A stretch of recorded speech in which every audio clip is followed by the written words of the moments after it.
Here we have the clean to press. So we're going to do a one-arm kettlebell clean into the racked position. And then from there, we're going to go up into an overhead press. Now we haven't really worked a whole lot on overhead presses yet. When you go into an overhead press, I want you to think about trying to keep the wrist stacked on top of the elbow at all times.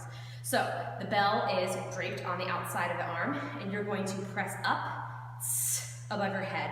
Bring the elbow back down and in. So it's almost like your fist is making a J shape as you go through this motion. And why would you do that? To keep your shoulder blade in a good position against your back, right? So the shoulder blade is sliding this way against your back, your upper spine, or upper rib cage rather, versus forward and backward. So when I go press out, puts that shoulder in a better position versus just up and down. Does that make sense? So just want you to think about that, keeping that elbow stacked on top of that elbow all the time for an overhead press. So this is a clean to press, and I'll show what that looks like as a combination in succession. So you're going to start with that one arm swing that's going to end in a racked position, right? So snap those hips, float that bell into your racked position. From there,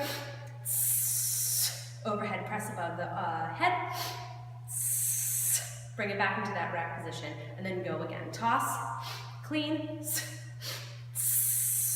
press, and then keep going, right? Now, in that press, you have a couple options to create optimal tension or ideal tension for that press. Really squeeze your glutes.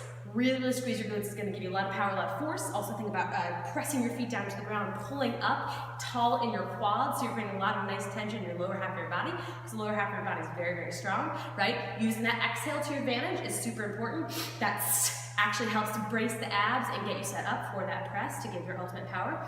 And finally, there's a really cool thing you can do with your other arm. You can create tension in your other arm to help counter the weight above your head, right? So after you rack, I like to sometimes bring a fist as if I had a kettlebell here, and then I'm going to extend my arm out as I extend the other arm up.